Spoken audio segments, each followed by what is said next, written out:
Y saludamos a todos los que están del otro lado. Que Dios te bendiga mucho. Gracias por conectarte, gracias por estar ahí. Gracias siempre, como digo, siempre por ser tan fiel. Tuvimos un servicio extraordinario de este lado, pero ahora, bueno, el servicio continúa acá. Ayúdame, Michael, por supuesto, siempre con la traducción. Muy bien. Y ahora sí, los que están escuchando en inglés tienen su traductor. Antes de transmitirte a los que están del otro lado y los que están aquí, lo que Dios creo ha puesto en mi corazón, quiero mostrarte unas fotografías, mostrarles a todos unas fotografías de, que no tenemos muchas, por cierto, tenemos muchas de Uganda y no tantas de esta, del colegio orfanato que sostenemos en India. Es muy difícil en India, esto es en la ciudad de Palasa, es muy difícil predicar por un tema de religión, y esto es en el estado de Andhra Pradesh. Y estos son nuestros chiquitos. Siempre yo te muestro los chiquitos de Uganda. ¿Pero por qué? Porque, aunque ustedes no lo crean, no tenían los recursos para sacar fotografías, para enviarnos imágenes, pero ellos están ahí adorando al Señor. Es un grupo, obviamente, cristiano, de niños cristianos, son huérfanos. Esto está a 30 kilómetros de un sitio llamado Odisha, y sufren mucha persecución por creer en Cristo, por tener una Biblia, por profesar la fe. Aún estos chiquititos. Trabajamos nosotros junto a un querido pastor ya hace varios años, se llama el pastor Satish Kumar, y Satish Kumar nos envía estas imágenes. Dicen perdón que siempre se tardan, es muy difícil desde aquí, pero nosotros los apoyamos como River en alimentación, en educación, en este colegio orfanato Mercy Mission Home, que algún día te conté, pero hoy quería mostrártelo de nuevo, y los empezamos a apoyar en la construcción. Ellos querían hacer el piso, porque los pisos son de tierra, o a veces le ponen un mejorado de cemento, y nosotros le dijimos que queríamos que tengan buenas instalaciones. Así que se pusieron a trabajar, no tenían los recursos, se los enviamos. Así estaba el piso antes, ¿no? Que es un pequeño mejorado, lo que se llama un revoque fino, y así es como está el piso ahora, de parte de River, ¿no? Que es maravilloso. Ellos están re felices, se sacaron la foto especialmente para nosotros. Así que recuerden también que no solo tenemos chiquititos hijitos en África, en Uganda, en Mijanga, sino que también los tenemos aquí en India. Y es maravilloso. Ya les enviamos las camisetas de River, por supuesto, porque nos gusta a nosotros también verlos de tanto en tanto con las camisetas de River. Pero nosotros también fuimos parte de estos uniformes, de lo que ellos están haciendo. Todos perdieron a su papi, a su mami, y nosotros somos sus papás, ellos lo saben. Nos mandan siempre saludos en su idioma, y quería mostrártelo no solo aquí sino al mundo, porque esta es tu semilla, tu ofrenda, y cada vez que nosotros está mal dicho, que apoyamos un orfanato que ya está abierto con pocos recursos, sentimos que somos los brazos del Señor, que estamos haciendo lo que la iglesia debería siempre hacer. Así que gracias por sembrar, gracias por tu semilla, gracias por ser tan fieles. Gracias. ¿Estamos listos? Di conmigo, estoy listo. ¡Ah, qué lindo! Muy bien. En una madrugada de, si no me equivoco, fue un viernes, 1 de enero de 1982. Viernes 1 de enero de 1982, Kevin Tunnell, de 17 años, cometió el mayor error de su vida. 17 años, estaba conduciendo un automóvil, pero había terminado una fiesta de Año Nuevo, estaba muy ebrio, estaba alcoholizado. Los amigos le dijeron que no maneje, no conduzca así, y él dijo lo que cualquier muchacho de esa edad suele decir: no me va a pasar nada. Pero salió, perdió el control del volante y se estrelló contra otro automóvil compacto, matando de manera instantánea a Susan Herzog, una muchacha de 18 años, que manejaba en el sentido contrario. Entonces la fuerza del impacto le fracturó el cráneo a la muchacha, le rompió el cuello, le rompió ambas piernas y ambos brazos, murió al instante. Después que Kevin Tunnell se declaró culpable de homicidio involuntario, fue condenado a 3 años en libertad condicional y a 1 año de servicio a la comunidad. Pero los padres de Susan, de la víctima, no sentían que era suficiente castigo y lo demandaron en un tribunal civil por angustia emocional y ganaron la suma de 1.5 millones de dólares, $1,5 millones, que obviamente el muchacho no tenía ni su familia tampoco. Entonces, de manera inesperada, que esto lo pueden googlear, está en internet, han salido documentales, incluso en Netflix. De manera inesperada, los padres de Susan decidieron conformarse en vez de $1,5 millones, con $936. Dijo, está bien.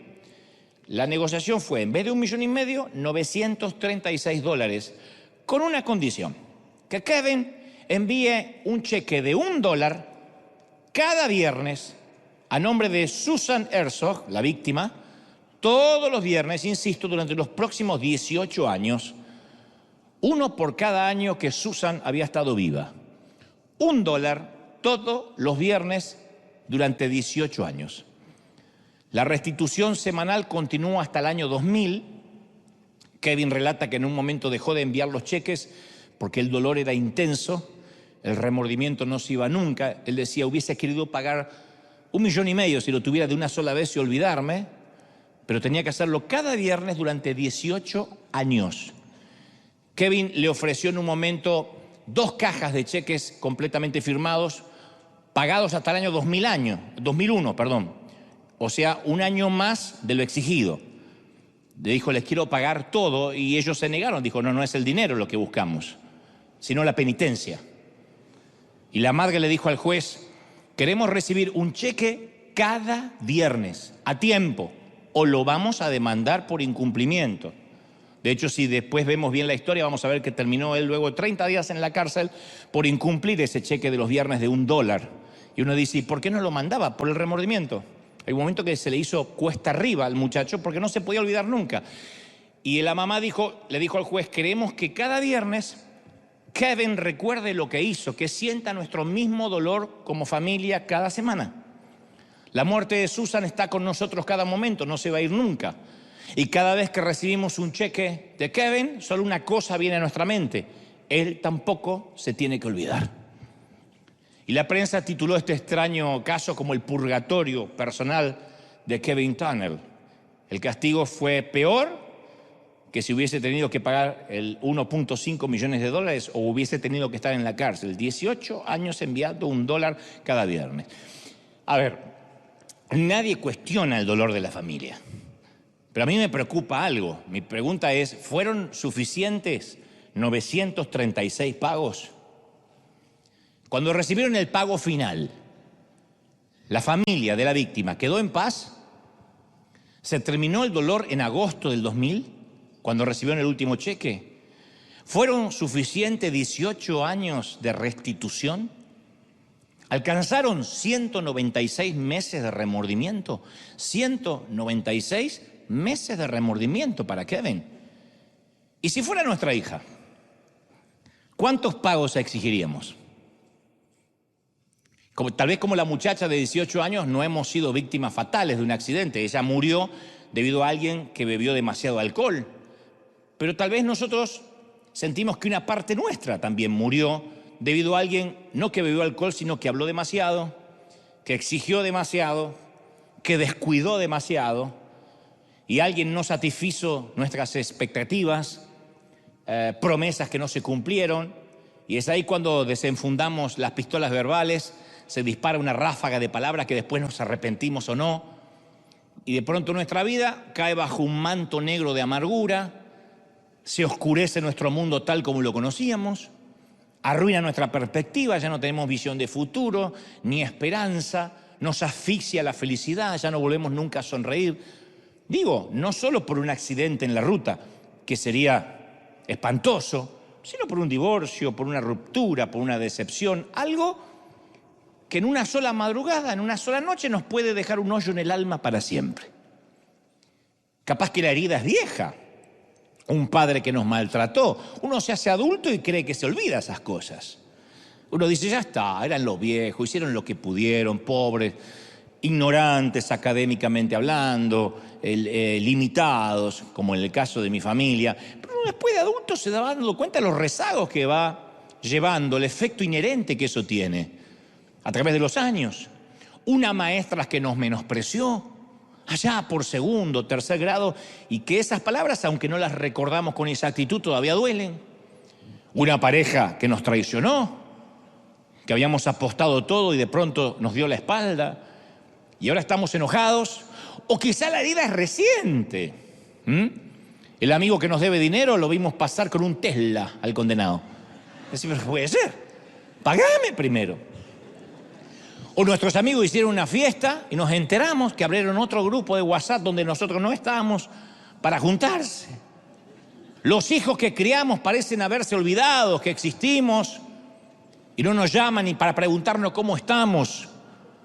Y una parte de nosotros está quebrantada, la otra está amargada. Una parte nuestra quiere llorar, la otra quiere pelear. Como le pasó a los padres de esta víctima. Una parte está dolida y otra parte está enojada.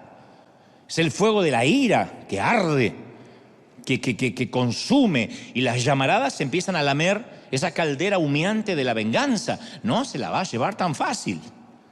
Entonces uno tiene que en la vida, todos llegamos al momento, al punto de inflexión en la vida, donde tenemos que tomar una decisión. ¿Apago el fuego o lo avivo? ¿Supero el asunto o lo dejo ir? ¿Lo suelto o lo alimento? No estoy subestimando tu dolor. Noten que el ejemplo que puse es unos papis que perdieron una nena de 18 años.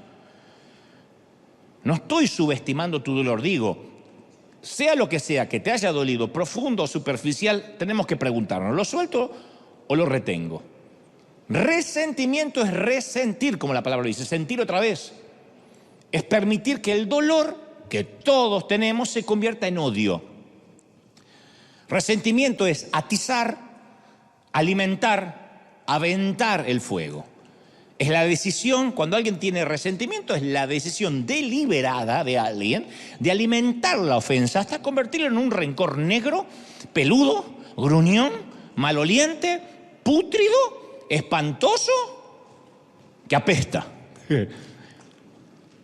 Ese es el resentimiento. Rencor es una de las palabras que se autodefinen. Rencor empieza con rencor, con un gruñido. No es una palabra dulce, empieza con un gruñido. Los rencorosos y los animales se parecen mucho. Los animales furiosos y los rencorosos se parecen mucho. Los animales rabiosos, porque ambos son irritables, ambos son explosivos, rabiosos, iracundos, furibundos. Y estamos como decían nuestras madres, con la sangre en el ojo. Y cuando alguien tiene rencor, no basta con acusar. Cuando alguien tiene dolor, coraje, dicen en algunos países, bronca, se lanza calumnias, se asignan apodos, se cierran los círculos, se levantan muros, paredes, se crean enemigos. Y hasta algunos con dolor escriben, cambiaste una Ferrari por un Twingo. Cambiaste un Rolex por un Casio. Esto para que te mortifique, mastique y trague y mastique. De dolor, de bronca, ¿no? El resentimiento es la cocaína de las emociones. Pero al igual que la cocaína, el resentimiento, el dolor, exige dosis cada vez más fuertes, más grandes. Yo creo que hay un punto peligroso en el que el enojo deja de ser una emoción y se convierte en una fuerza impulsora.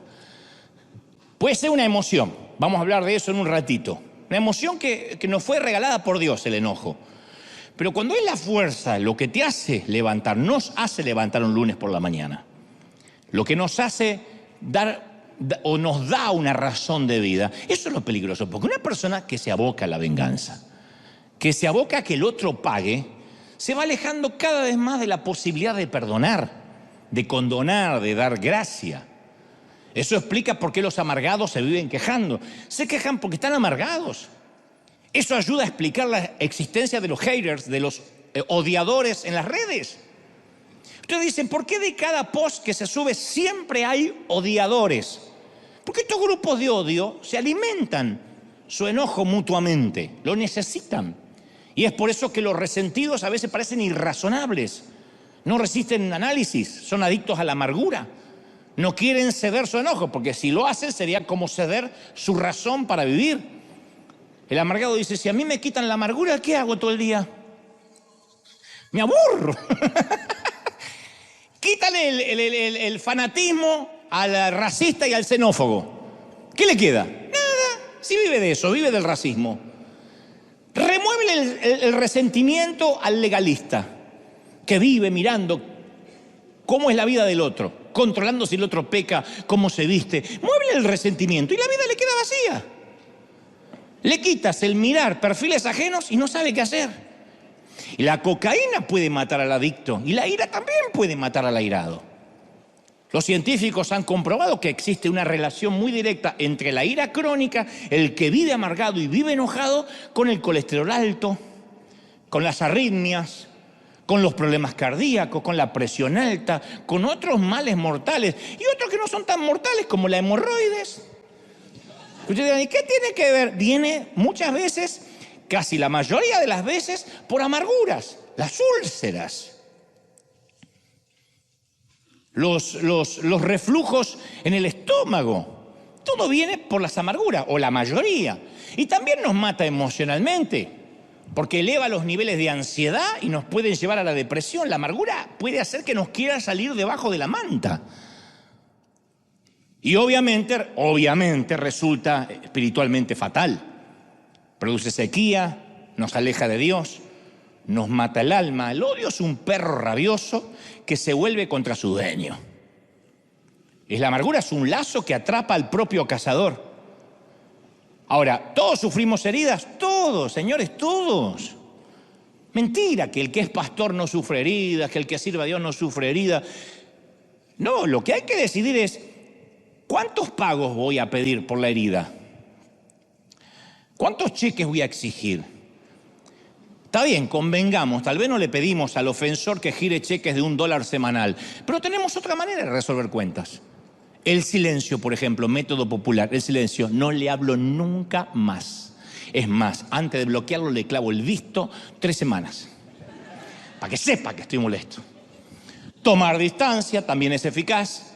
Si lo veo me voy para el otro lado. Hay quien está, ay, mira, y me voy para el otro lado para no enfrentar. La queja, tercera herramienta de venganza que han usado mucho nuestros padres. ¡Ay! ¿Te acordaste que tenés madre? Por fin recuerdas que tienes amigos, te acordaste de los pobres. El saludo de mi papá era, ¿te dignaste a llamar? Pero si te llamé ayer, por eso. ¿Te dignaste a llamar de vuelta? Siempre la culpa la tenía yo. Y es asombroso lo creativo que podemos hacer para desquitarnos. Si puedo estropearte la tarde, arruinarte el día, ensombrecer tu semana, me siento feliz porque hice algo de justicia. Así piensa el amargado. Pero solo por ahora, hasta que vuelva a pensar en ti. Hasta que hagas algo que me recuerde lo que me hiciste y entonces exigiré otro cheque. No te voy a permitir que sanes antes que yo. Mientras yo sufra, tú vas a sufrir. Mientras me duela, a ti te va a doler. Esto dijo la familia de la víctima. Mientras que a nosotros nos duela, a él le va a doler. Claro, no pudieron exigir más que 18 años de pagos. Me hiciste daño y mientras yo sangre, voy a hacerte sentir mal. Y el efecto adormece la herida, de modo que aumentamos la dosis. Entonces avergonzamos, ridiculizamos, adjetivamos, denigramos al otro. Y drogados por el enojo, más drogados por el enojo, los papeles se invierten. Hay un momento que dejamos de ser víctimas y nos transformamos en vengadores, en justicieros, y nos hace sentir bien. ¿Y luego qué hacemos? Algo peor, estigmatizamos. Ponemos a todos en la misma bolsa, etiquetamos. Todos los hombres son infieles y machistas.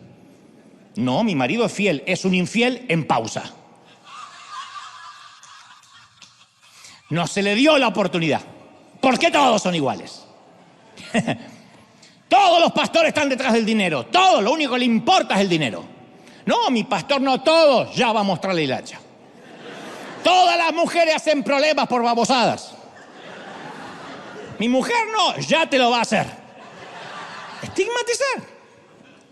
Entonces, ¿cómo rompemos el ciclo?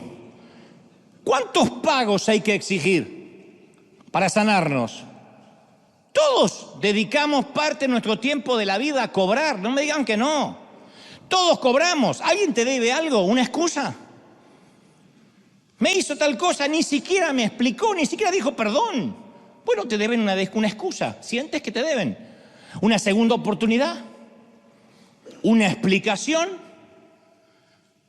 ¿No te deben tus padres una niñez mejor, una niñez más tranquila? Que el fulano al menos te haya dado las gracias.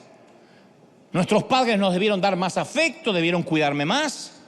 Nuestros hijos deberían ser más agradecidos. Mi marido debería ser más sensible. Mi pastor debería saludar uno por uno y demostrar humildad al final del servicio en vez de saludar así e irse como Mickey. Son cosas que por ahí lo estás pensando.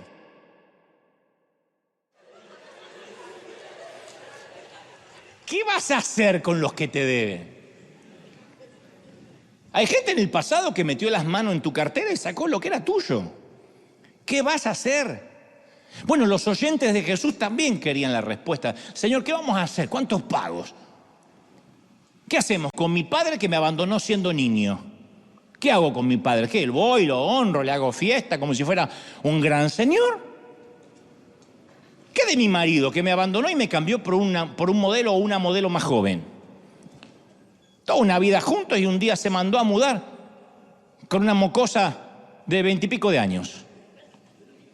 ¿Qué, le tengo que hacer fiesta? ¿Hablarle bien a mis hijos de su papá? ¿Qué de mi jefe que me despidió sabiendo que tengo un hijo enfermo y que no puedo estar ni un día sin el seguro médico? Y Jesús les responde a todos contándoles una historia en Mateo 18, 27.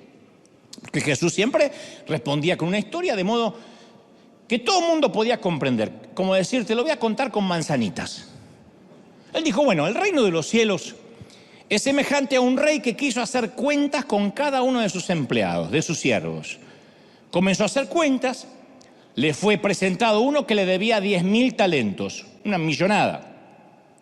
A este, como no le podía pagar, ordenó venderlo a él, a sus hijos, todo lo que tenía, a su mujer, para que le paguen la deuda. Vendan como esclavo a toda su familia hasta que me pague.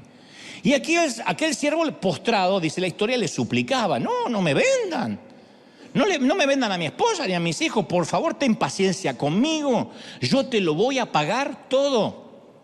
Y el Señor de aquel siervo, dice Jesús, movido a misericordia, a gracia, lo soltó y le perdonó la deuda. Dijo, vamos, está bien, vamos a romper el pagaré, no me debes nada.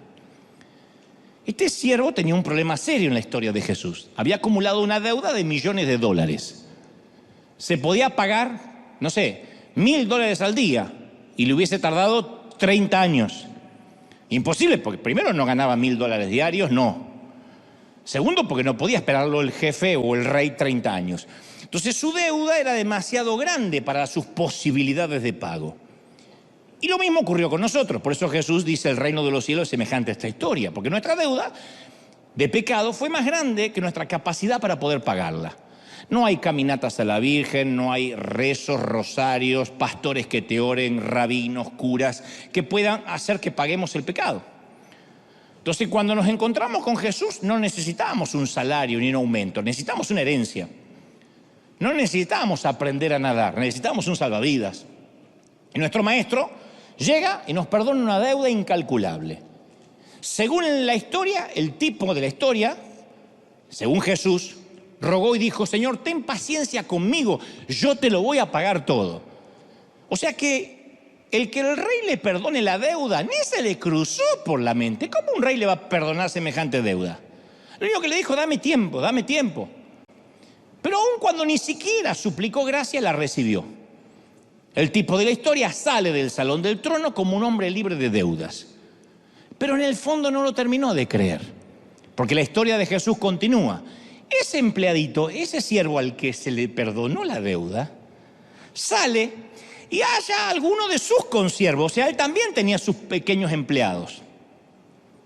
El rey le perdonó una gran deuda a él, pero él también era el patrón de alguien.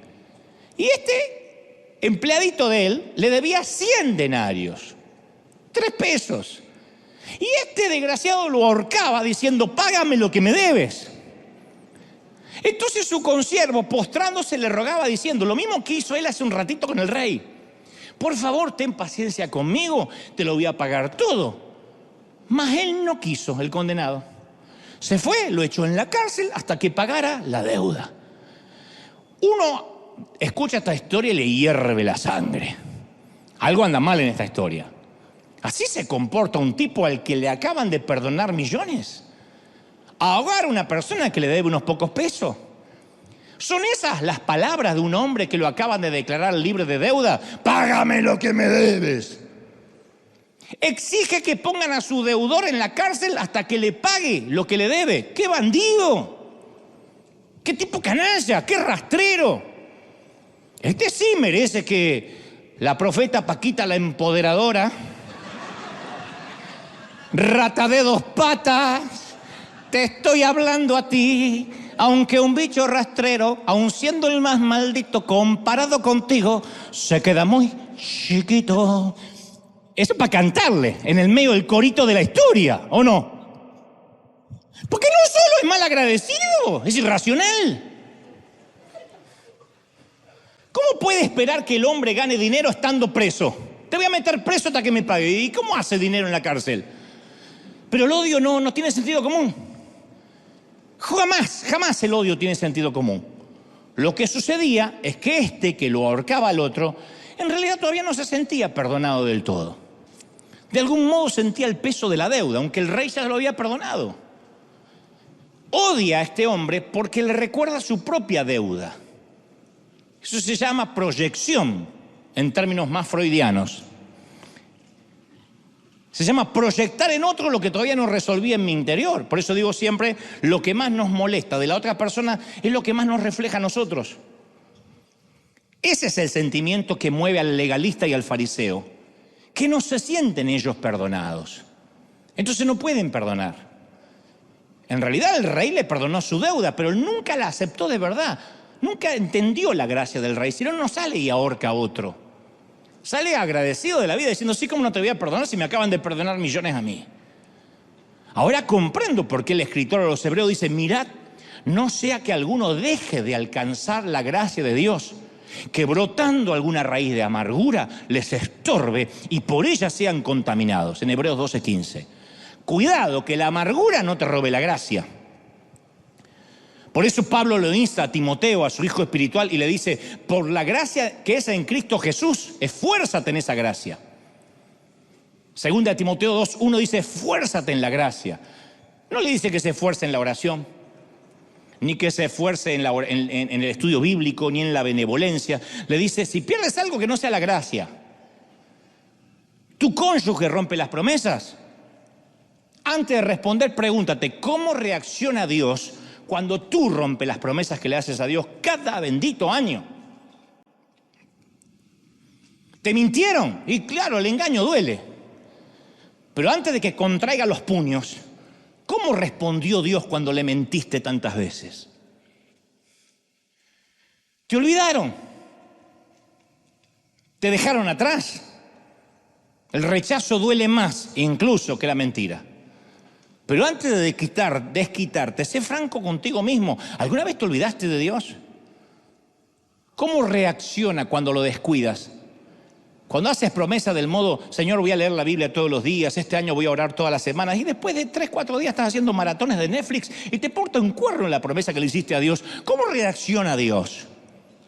Entonces la clave para perdonar a otros es dejar a priori de mirar lo que nos hicieron para mirar lo que Dios hizo por nosotros.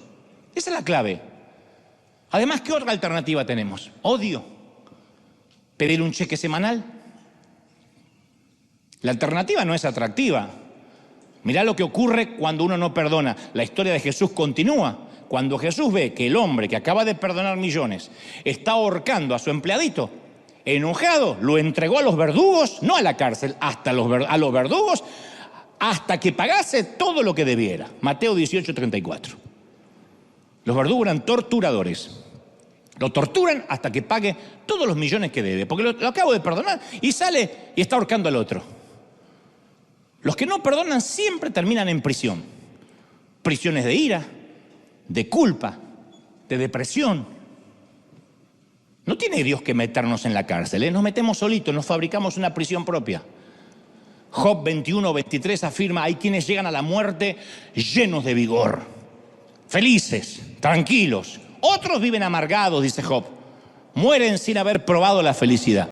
Y eso pasa dentro de las iglesias, gente feliz, gente que hasta envejece dignamente, que hasta se ve linda de la manera que está envejeciendo. Y otros que que tienen una amargura que los va encorvando físicamente, los va ensombreciendo. Y no hay cirugía, no hay estética, no hay cremas, no hay nada que pueda cambiar la cara de alguien que está amargado y resentido por dentro. ¿Y cómo comienza la amargura? Siempre es un detalle. No necesariamente nos matan una hija. Comienza como una rajadura en el parabrisas del automóvil. Que dicho sea de paso, yo recuerdo un auto que logré comprar en Buenos Aires, que logramos comprar hace mucho tiempo en Buenos Aires, que en Argentina, como nuestros queridos países, no es como aquí que uno va, dice, voy a comprar el pan y de paso traigo un auto. No es así.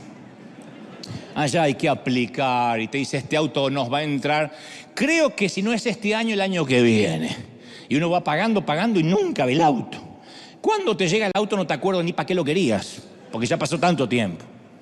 Y me acuerdo que yo andaba con mi auto seminuevo, primero o segundo día que lo estaba estrenando, y un camión que transportaba grava, o sea, pequeñas piedritas, me sobrepasó a toda velocidad sobre la ruta, y una piedrita salta, ¡pac!, pega como un balazo en el parabrisas y hace una muesca, que con el tiempo se hizo una rajadura, y después se convirtió en una fisura.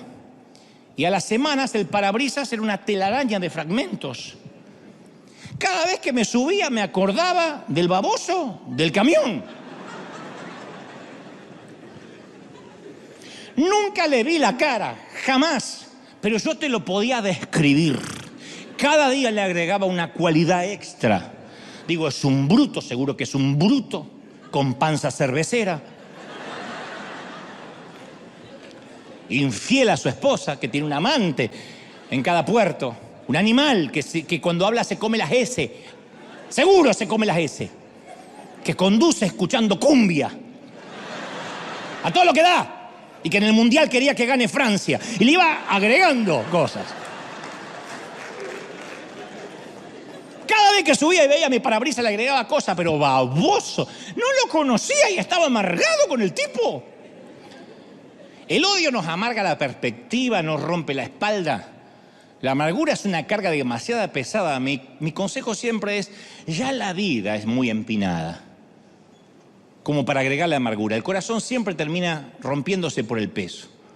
La montaña de la vida es demasiado cuesta arriba como para agregarle en sí misma el odio sobre la espalda. ¿Cuál es la alternativa? Dejar el peso, dejarlo ir, perdonar. Y Dios jamás nos va a pedir que demos más gracia de la que nos dio Él.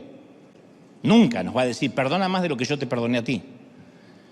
Jesús dijo en Mateo 6:12, porque si perdonas a los hombres sus ofensas, también os perdonará a vosotros vuestro Padre Celestial. Pero si no perdonan, si retienen las ofensas, también su Padre les va a retener sus pecados.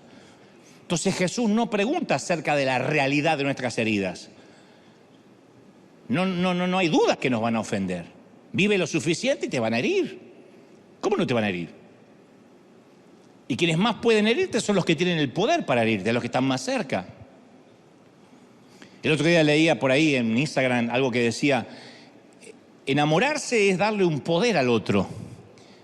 El otro o la otra tiene un poder. Si tú estás mal, yo me angustio. Si tú te preocupas, yo me preocupo. ¿Qué es amar en realidad? Nunca usar ese poder. Nunca manipular. Tengo el poder para hacerte sentir mal y darte culpa, pero no voy a usar ese poder. Pero muchos usan ese poder. Líderes, pastores, cónyuges, hijos, padres, madres, que a través de la culpa nos quieren manipular. Y entonces uno va por la vida y se empieza a herir. Entonces Jesús no dice, te prometo una vida libre de dolor. Él habla del tratamiento de ese dolor. ¿Qué vamos a hacer con las deudas? ¿Qué vamos a hacer con las heridas? ¿Cuántos pagos vamos a exigir? No sé si te diste cuenta que en las películas los sicarios, que son los que matan a otro por encargo, viajan solos. Nunca un sicario anda con la familia.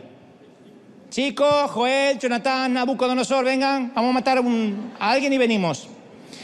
Compran unos dulces, yo mato a alguien y vuelvo. No, siempre andan solos.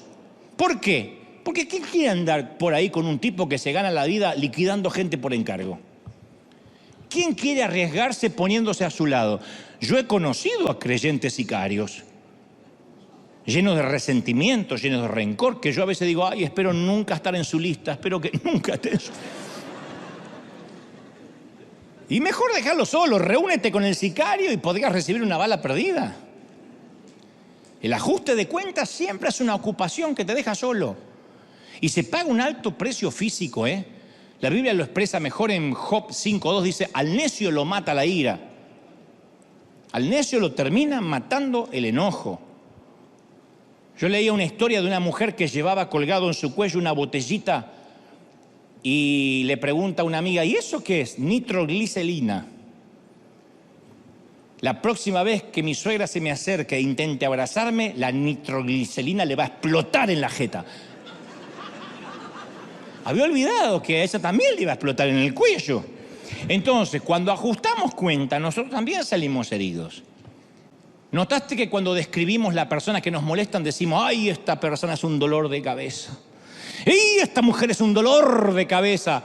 ¿De qué cabeza estamos hablando? ¿De la de él? ¿De la de ella? No. Porque el que anda por la vida lastimando a veces ni se da cuenta. Nosotros somos los que tenemos dolor de cabeza. Entonces, si somos sicarios, nunca vamos a descansar. Porque pensamos, ¿cuánta justicia es suficiente? Imagina por un momento a quien más te lastimó, a tu enemigo, tu ex, tu jefe, tu pastor. No, el otro, el que tenías antes. Míralo atado al poste para ser azotado. Y el verdugo, armado con un látigo, se vuelve hacia ti y pregunta, ¿cuántos latigazos?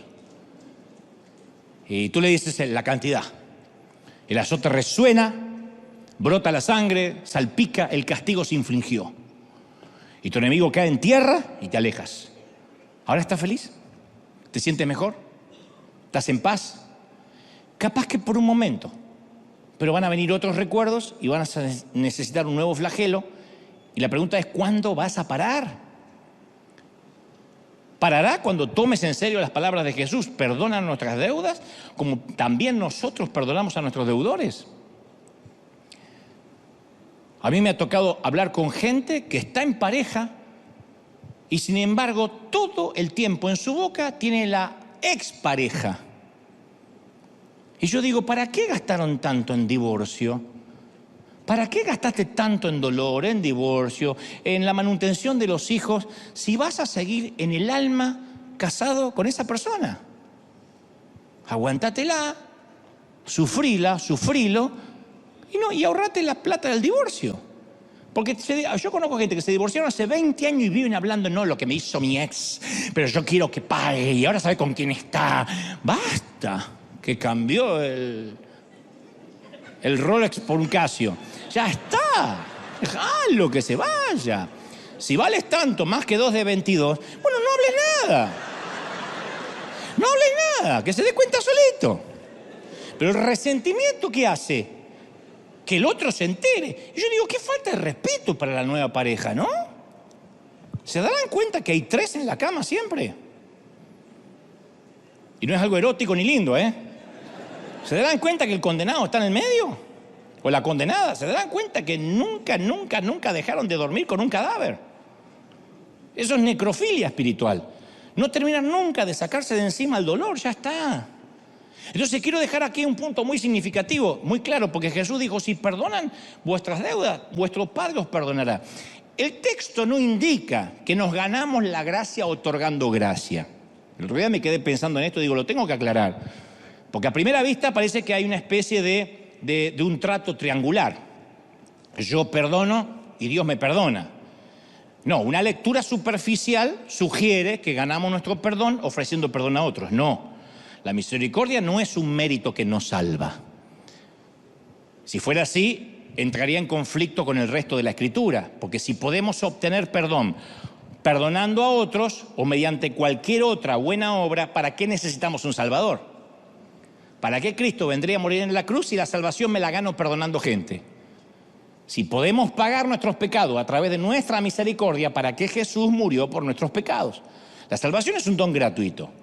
Ya nos han perdonado. Por eso Jesús nos enseña a orar, perdona nuestras deudas. Ustedes dirán, ¿y si ya nos perdonó, por qué tenemos que orar, perdona nuestras deudas? Bueno, por la misma razón que se lo enseñamos a nuestros hijos. Y queremos que ellos sean agradecidos y pidan perdón. Si nuestros hijos violan uno de nuestros mandatos o desobedecen una regla, no los rechazamos, no los expulsamos de casa. No le decimos, ahora vas a cambiar de apellido, te voy a borrar del libro familiar. Sin embargo, ¿qué esperamos? Que sean sinceros, educados y que se disculpen. Mientras no lo hagan, ¿qué es lo que sufre nuestra relación? La ternura de la relación papá-hijo, mamá-hijo. No se altera la naturaleza de la relación, pero sí se altera la intimidad. Entonces, ¿somos salvos? Sí somos salvos. ¿El Señor murió por nuestros pecados? Sí. Pero ¿qué pasa si yo no perdono? Se altera, sufre la relación con el Señor. Porque la confesión no crea una relación con Dios, la fortalece. El reconocer el pecado no altera nuestra posición delante de Dios. Seguimos siendo hijos de Dios, pero realza nuestra paz con Dios.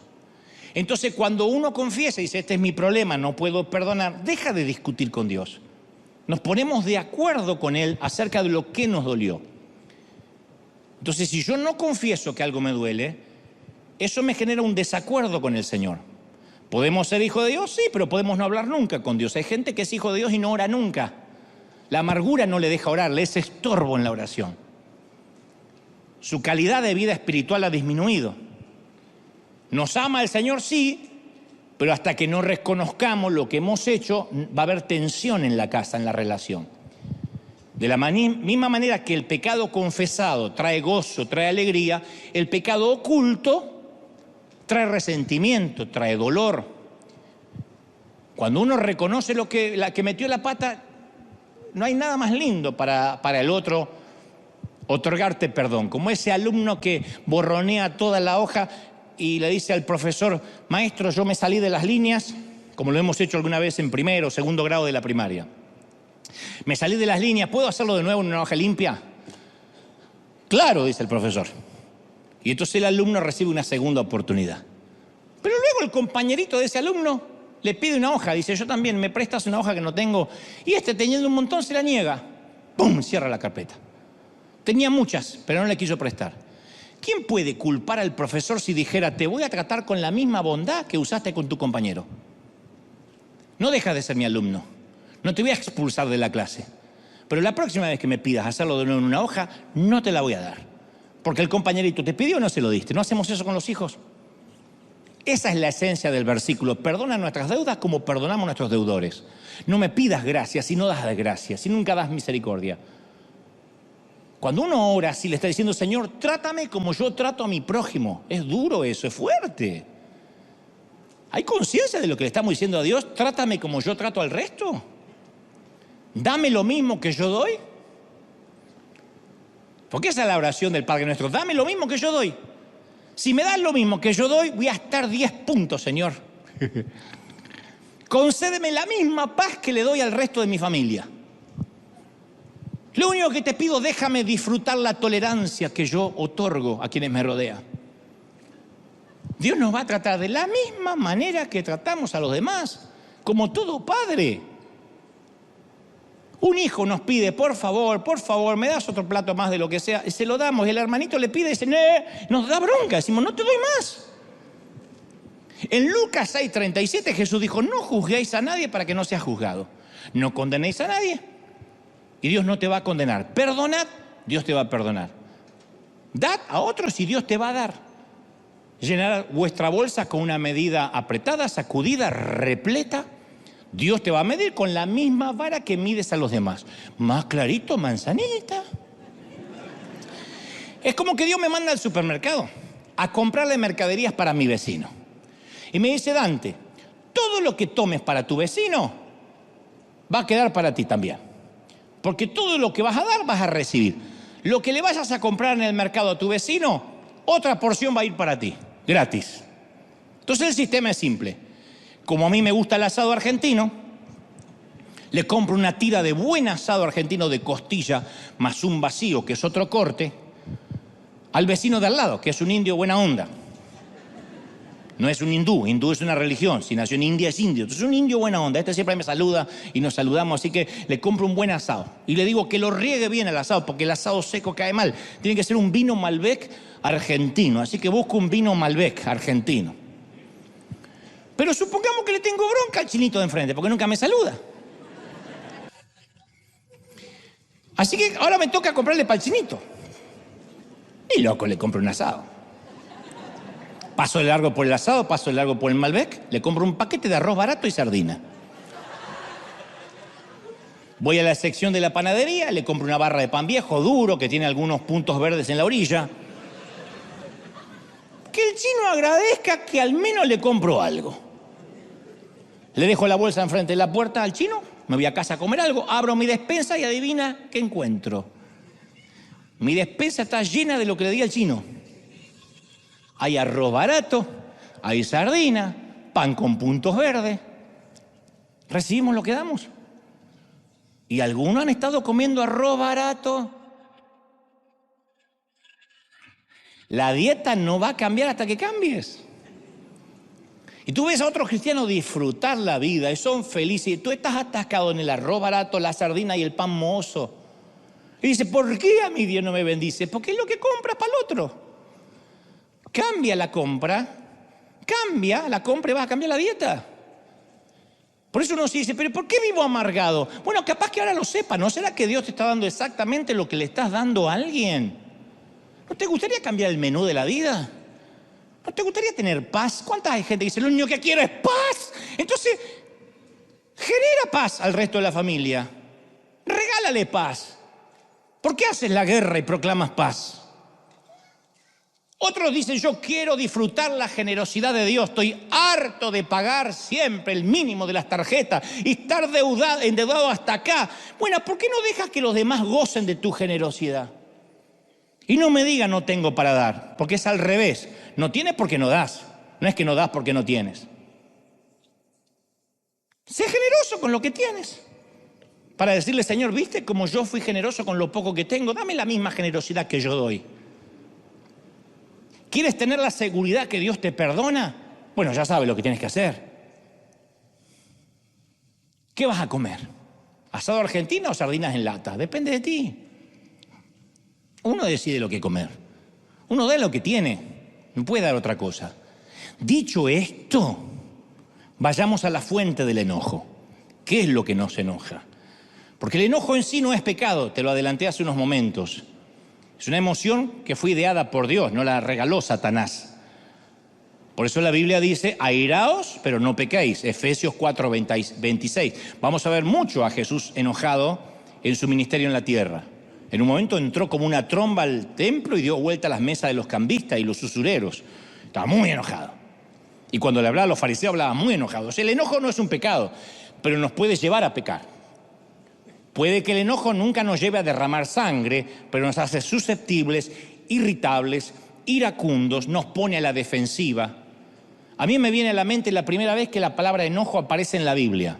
Después va a aparecer de esta vez 400 veces más hasta el Apocalipsis. Pero esta es la primera vez que aparece, cuando están los dos hermanos, hijos de Adán y Eva, Caín y Abel. Como cualquier pareja de hermanos, tienen sus diferencias. Uno se parece a la vieja, otro se parece al viejo. A uno le interesa la agricultura, a otro la ganadería. Educados en la misma cultura, jugaron en las mismas colinas, jugaron con los mismos animales, adoraban al mismo Dios. Entonces, ¿por qué uno mató al otro? ¿Por qué Caín mató a Abel? ¿Por qué un asalto tan violento, tan hostil, tan iracundo? ¿Por qué Caín mató a Abel? Siempre me lo he preguntado.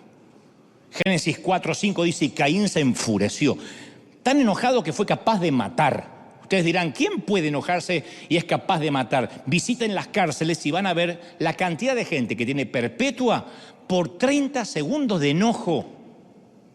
¿Saben lo que es el enojo ciego? Eso. Yo a este lo ahorco, yo a esta la acogoto, yo le saco el oxígeno. Es un segundo donde no piensas nada y como se ve en las películas, después quedan transpirando al lado y no saben qué hicieron. ¿Qué lo enojó tanto a Caín? ¿Por qué se le fundió un fusible? Y el texto nos da la respuesta. Dice que miró Jehová a Abel y su ofrenda y le agradó, pero no miró con agrado a Caín y la ofrenda suya. Eso fue todo.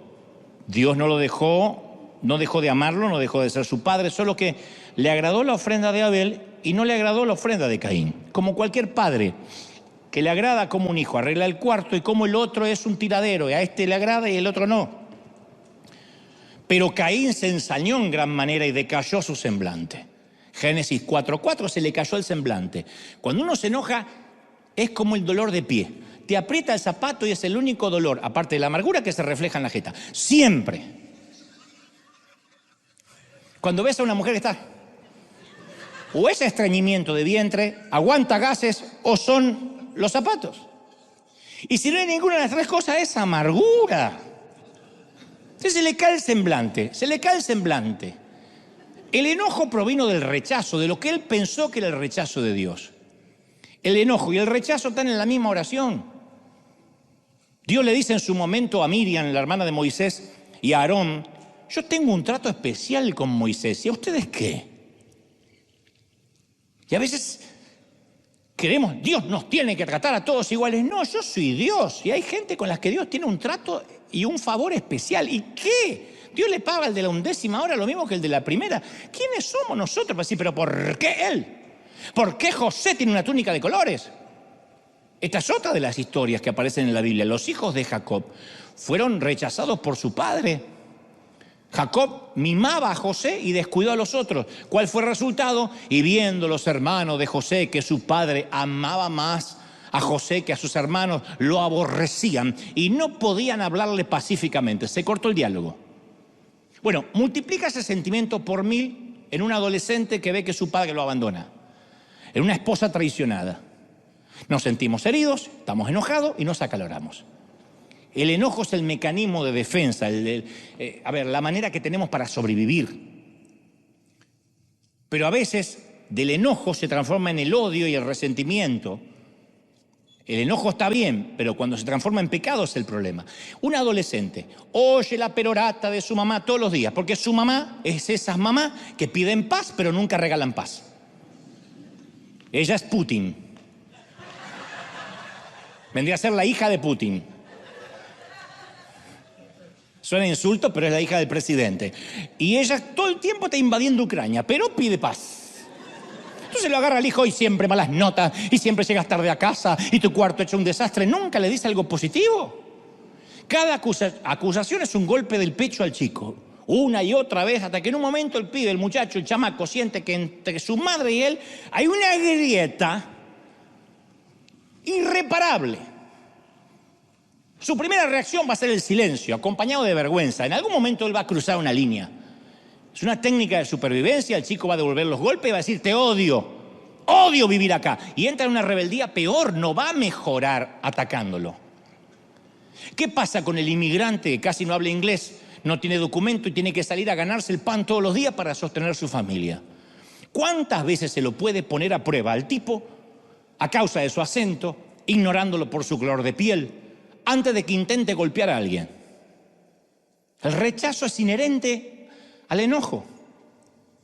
Y si el rechazo de la gente nos hace sentir enojados, ¿cómo se sentirá sentirse o creerse que Dios nos rechazó? Eso pensó Caín, Dios me rechazó. No, lo que no le agradó es su ofrenda. Como hay un montón de cosas que no le agradan a Dios de nosotros, pero no lo rechazó a él. Entonces yo trato de recrear la escena del crimen. Caín y Abel fueron a adorar a Dios posiblemente juntos. Cada uno llevó su ofrenda. Caín y Abel habían tenido las instrucciones de lo que Dios quería para la ofrenda. Abel presentó las mejores partes de los primogénitos de su rebaño, hizo en obediencia según lo que había escuchado. Caín presentó una ofrenda de la tierra, llevó legumbres, zanahorias, cebolla. Él había oído la misma instrucción que Abel, si no Dios no le hubiese pedido cuentas. Tenía las mismas instrucciones. Él sabía que el perdón de los pecados se obtenía a través del derramamiento de sangre. Pero de todas formas, él se enojó de que Dios le devolvió su regalo sin desenvolver.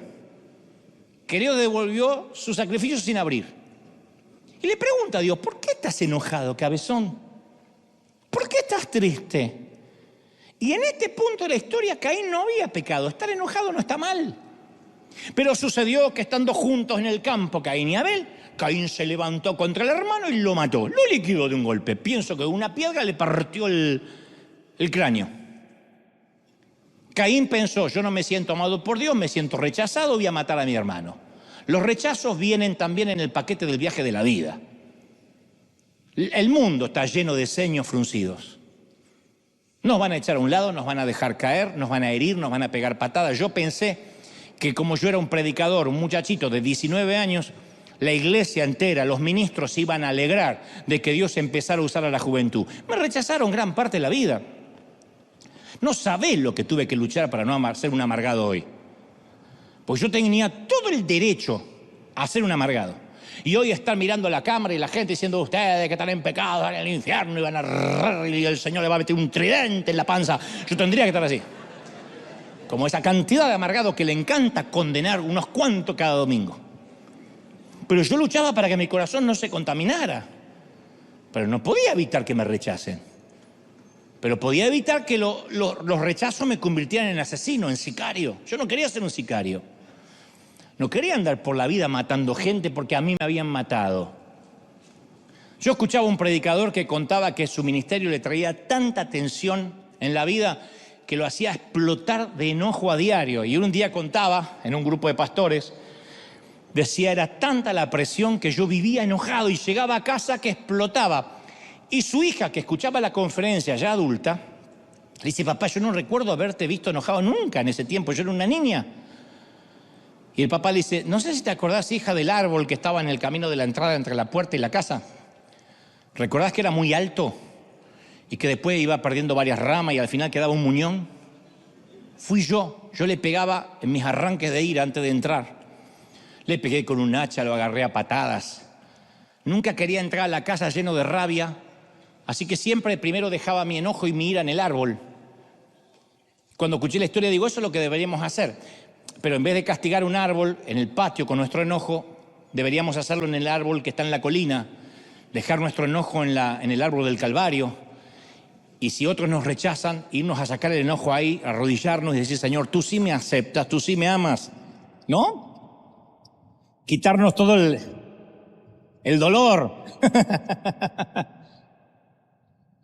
Te voy a regalar 2 historias maravillosas antes de irnos.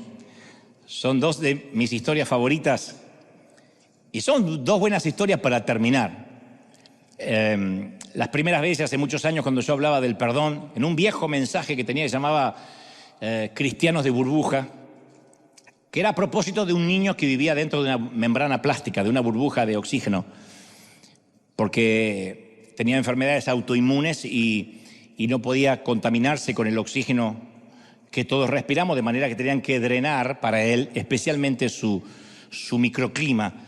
Y él era el niño de la burbuja. Cuando yo era chico era muy conocido en la prensa. Finalmente luego falleció. Y yo tenía un mensaje que hablaba de estar dentro de una membrana plástica, tan cerca del Padre y tan lejos a la vez. Tan cerca de la bendición y a la vez tan distante. Una membrana a veces nos separa de las bendiciones de Dios. Y es el rencor.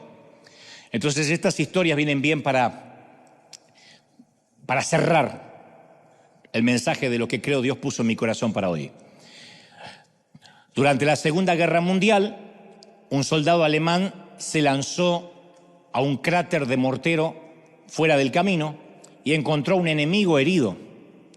Estaba empapado en sangre y a minutos de la muerte. Y entonces, conmovido por la suerte del hombre, el alemán le ofreció agua y mediante esta pequeña bondad se formó un vínculo. Y el moribundo señaló el bolsillo de su camisa y el alemán sacó de ahí una billetera y ahí había unos retratos de familia. Y se los sostuvo así el alemán al herido para que este pudiera contemplar sus seres queridos por última vez. Y con las balas que pasaban silbando y los morteros y las bombas por sobre las cabezas, con toda la guerra rugiendo alrededor, estos 2 enemigos fueron por unos momentos camaradas. Pocos segundos, pero camaradas. ¿Qué ocurrió en ese cráter de mortero? ¿Cesó todo el mal? ¿Se arreglaron todas las ofensas? ¿Hubo una tregua en la guerra? No. Lo que ocurrió fue simplemente esto. 2 enemigos se vieron cada uno como humanos necesitados, porque eso es el perdón. El perdón se eleva por encima de la guerra al mirar más allá del uniforme del otro, de la bandera del otro, y no verlo ni como un enemigo, ni siquiera como un amigo, sino como un soldado camarada que solo anhela irse a casa, igual que yo. Y la segunda historia es acerca de dos hermanos. Se llamaba Daniel y soñaba con tener su gimnasio propio. Trabajaba en uno, pero quería tener su propio gimnasio. Entonces el banco aceptó financiar la compra si podía encontrar a alguien que le saliera de garante. Y su hermano, el hermano de Daniel, aceptó. Llenaron las solicitudes, enviaron la aplicación y al poco tiempo Daniel recibe una llamada del banco diciéndole que podía pasar a retirar el cheque. Cuando Daniel sale del trabajo va al banco. Cuando el agente de crédito lo ve a Daniel, se sorprende y le pregunta por qué vino.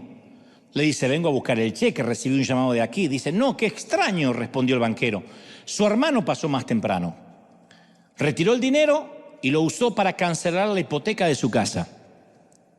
Y Daniel estaba furioso, porque nunca se imaginó que su propio hermano lo iba a engañar de esa manera. Así que salió como una tromba hasta la casa de su hermano, golpeó la puerta y el hermano abrió la puerta con su hija en brazos, o sea, la sobrina de Daniel. Sabía que Daniel no le iba a golpear si tenía en brazos a la niña. Y Daniel no lo golpeó, efectivamente, pero prometió a su hermano que si lo volvía a encontrar a solas, le iba a quebrar el cuello. Daniel se fue a la casa con un corazón herido, devastado, con una pequeña llamarada o llamita de odio. Unos meses más tarde, Daniel conoció un misionero americano, anglosajón, que le predica de Cristo. Recibe Daniel a Jesucristo como su Salvador. Siente que Jesús le perdona todos sus pecados. Pero a pesar de que Dios le había perdonado a tanto a él le resultaba muy difícil perdonar a su hermano, porque la herida era muy profunda. Y a medida que uno la repasa, es como que se va haciendo una línea sobre el papel. Se llama un engrama cerebral. Y la caldera de la venganza seguía hirviendo a fuego lento. No vio a su hermano durante varios años. Daniel no soportaba la idea de mirar su rostro, de decirle, cuando lo vea, me va a revolver todo, me traicionó. Y su hermano sentía demasiado aprecio por su rostro como para que lo viera Daniel. Así que no se querían encontrar. Pero a la larga, siendo hermanos, sabían que se iban a encontrar. Pero ninguno de los dos sabía cuándo iba a ocurrir ese momento. Y el encuentro un día ocurre en una avenida muy transitada. La historia es verídica, por supuesto. Daniel vive en Sao Paulo, Brasil. Y Daniel lo relata de la siguiente manera, cuando se encuentra con el hermano. Dice, lo vi y él no me vio. Y sentí que mis manos se cerraban formando puños y mi cara se puso caliente. Y mi impulso inicial fue tomarlo del cuello y estrangularlo. Pero de pronto veo su rostro, habían pasado años, y mi enojo se empezó a disipar, porque al verlo vi la imagen de mi padre. Es impresionante cómo se empezaba a parecer a mi padre. Vi en él los ojos de mi padre, la mirada de mi padre, la expresión de mi padre. Y al ver a mi padre en su rostro, mi enemigo volvió a ser mi hermano. Y Daniel se dirigió hacia él, el hermano se detuvo. Trató de correr, pero era muy lento. Daniel lo tomó. El hermano retrocedió esperando lo peor, pero en lugar de eso, en lugar de un cuello retorcido, se encontró envuelto en los grandes brazos de Daniel. Y los dos hermanos quedaron ahí parados en medio del río de gente llorando. Y a mí me gustaron mucho las palabras de Daniel. Cuando vi en su rostro la imagen de mi padre, mi enemigo se convirtió en mi hermano. Entonces, ver la imagen del padre en el rostro del enemigo es algo maravilloso, porque la próxima vez que veas a alguien que te rompió el corazón, mira dos veces. Y al mirar su rostro, busca también en el rostro de ese que te dolió la mirada de aquel que te perdonó. Trata de buscar los ojos del rey aquella vez que tú eras el que suplicabas perdón. Contempla el rostro del Padre que te concedió gracia cuando nadie te daba ninguna oportunidad. Trata de encontrar el rostro del Dios que perdona en el rostro de tu enemigo. Y después, ya sabiendo que Dios te ha perdonado más de lo que alguna vez debas perdonar a alguien más, dale a tu enemigo el mejor regalo, dale la libertad. Y de esa manera también te estarás regalando a ti mismo la libertad. Porque al fin y al cabo, ninguno de nosotros somos sicarios, pero sí somos soldados. Y estamos enlistados en una guerra llamada vida que nunca declaramos y que ninguno hubiese querido pelear. Pero aquí estamos. Y cuando esta guerra ridícula finalmente termine, y cuando aunque aparentemente muchos estamos bajo banderas diferentes, con diferentes uniformes, camarada, Al fin y al cabo todos queremos lo mismo: vivir en paz e irnos a casa.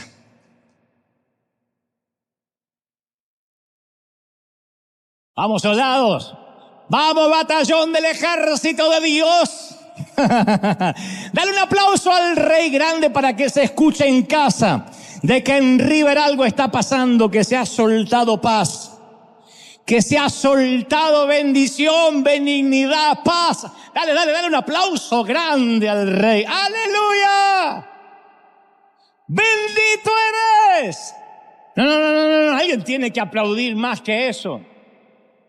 El Rey está en casa. El Rey está en casa. ¡Aleluya! Más. Celebra al Rey. ¡Bendito eres! Quiero que cierres tus ojos un momento, por favor. Aquí en casa, si puedes. Me gustaría repasar aquella lista del perdón que de tanto en tanto tenemos. Yo te voy a ayudar porque estuve investigando y supe de algunas personas que te hirieron, algunos seres que dañaron tu sensibilidad y no puedes perdonar.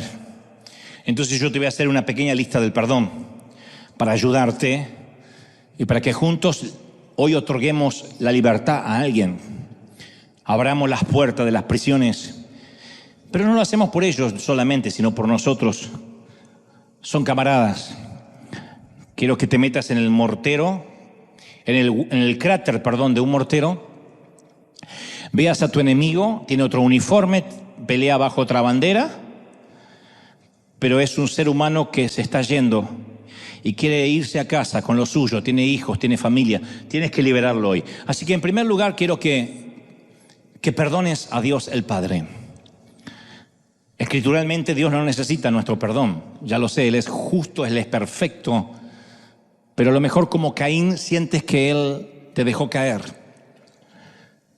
Eso es porque de este lado del sol no podemos entender por qué Dios lo permitió.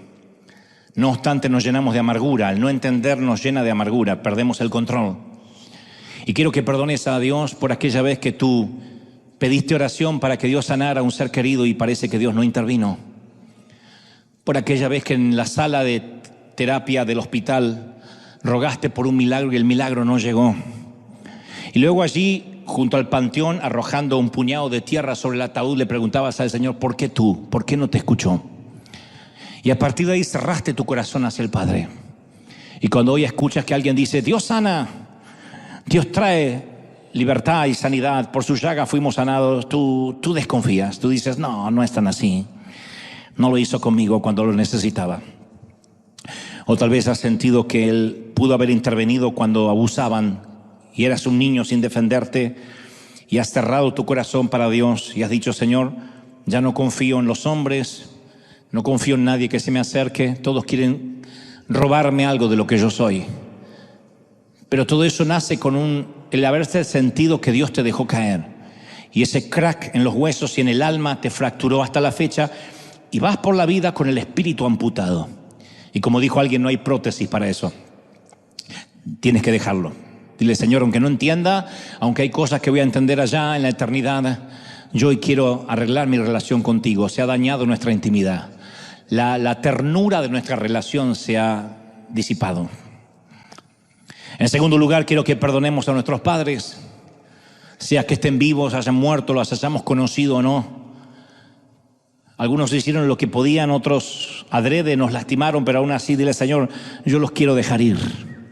Los dejas ir del corazón, del alma, los perdonas.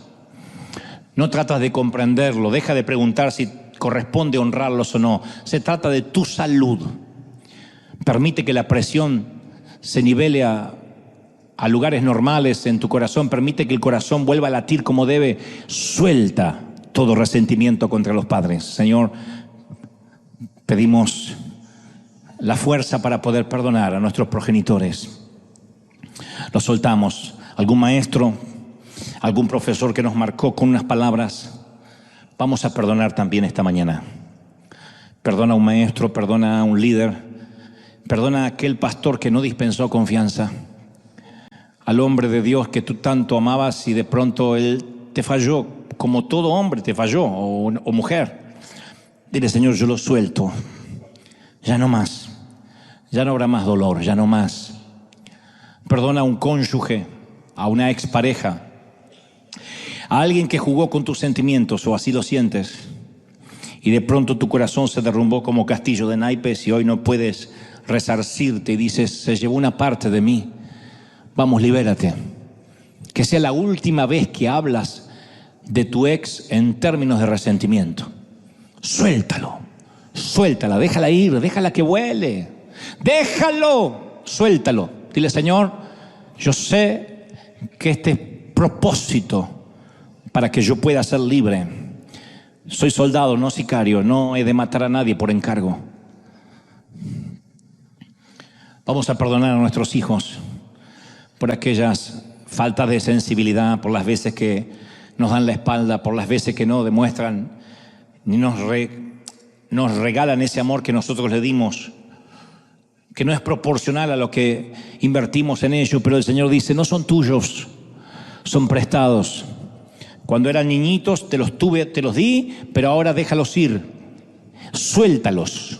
No reclames, no manipules, no escribas, no diga acuérdate tu madre, ven a verme. Suéltalos ya. El amor no sirve cuando se reclama. Tiene que surgir y suéltalos para que eso surja. Vamos a perdonar. Algún amigo que te traicionó, alguna amiga que contaste tus secretos más íntimos y ella salió a divulgarlo. Y dijiste, no confío más en nadie. Y empezaste a poner todas las mujeres en la misma bolsa. Dios dice, vamos a perdonar ahora. ¿No se sienten más livianos? Es mejor que pedir azotes o cheques semanales, ¿ves? Libérate, libérate. Vamos. Libérate de las traiciones, del dolor. Vamos a perdonar cada uno de los que nos rechazaron. Yo he hecho mi tarea. Yo he perdonado a líderes, a pastores, a gente que me dejó de hablar. Tan pronto Dios me empezó a bendecir. Porque no fue un error mío lo que los alejó. Fue la túnica de colores que los alejó. En cuanto Dios puso una túnica sobre mí y dijo, amo a este hijo y le doy favor, muchos se alejaron y odiaron y no podían hablarme sino con desprecio, diciendo, esa túnica viene de Satanás, va a caer, tarde o temprano va a caer en vergüenza. Y yo tenía deseos de tener rencor y de vengarme. Y el Señor me dijo, no te defiendas nunca. Yo soy el que te di la túnica. Yo soy el que puse favor. Libéralos, perdónalos. Nunca han visto tanto favor. Y como no lo han visto, se lo asignan a Beelzebú, se lo asignan a Satanás. Pero yo te he dado favor, dice el Señor. Y esto va para todos los que están aquí esta mañana. Yo te he dado favor, yo te bendigo, dice el Señor. Yo te he traído para liberarte. Vas a empezar el año, vas a empezar enero en bendición. Vas a empezar el año libre, volando alto. Dice el Señor, yo te estoy quitando peso en los primeros días, porque tengo un año de bendición, porque tengo puertas abiertas para ti. Pero si vas con sobrepeso no te puedo bendecir. Yo no doy a nadie nada que tiene las manos llenas. Suelta el rencor, suelta el dolor, suelta la venganza. No exijas más pagos, te libero de la deuda emocional. No exijas más pagos. No, nunca más manipules a nadie. Y si alguien, ahora te hablo a ti, si alguien te está manipulando, si alguien te está llevando por la vida con culpa, recuerda esta frase: no negociamos con terroristas. Tú no negocias con terroristas emocionales. Yo no negocio con terroristas emocionales. Yo puedo negociar un contrato, puedo debatir una idea, pero nunca negociaré contigo quién yo soy.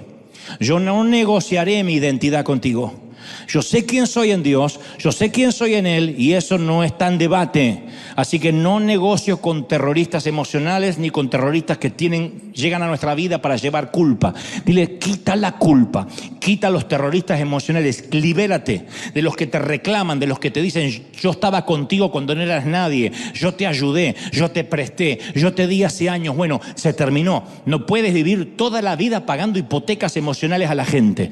Libérate hoy también. Así como vas a perdonar, libérate de los verdugos, libérate de la cárcel, sé libre. Levanta las manos y bebe esta gloria, bebe esta unción. Padre, he transmitido lo que creo me has dicho que diga.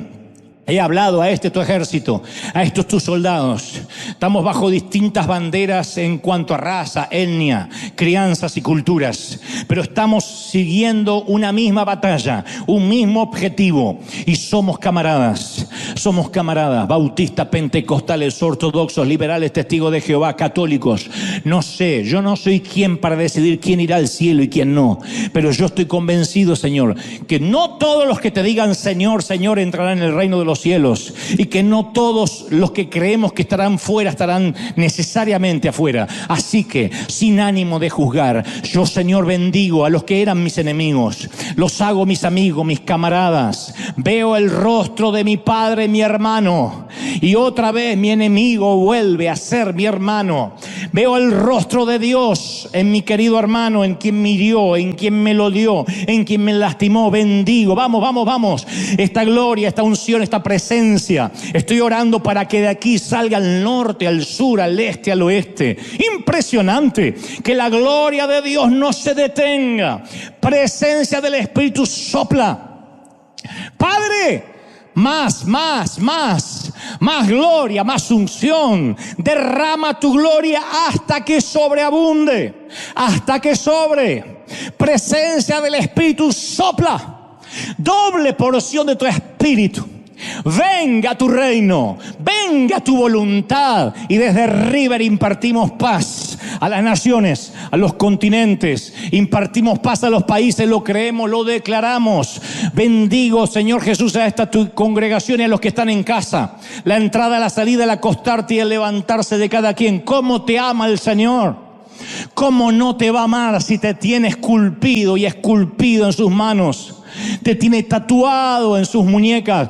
Te ama el Señor, príncipe. Te ama, princesa. Te ama el Señor. Amén, amén y amén.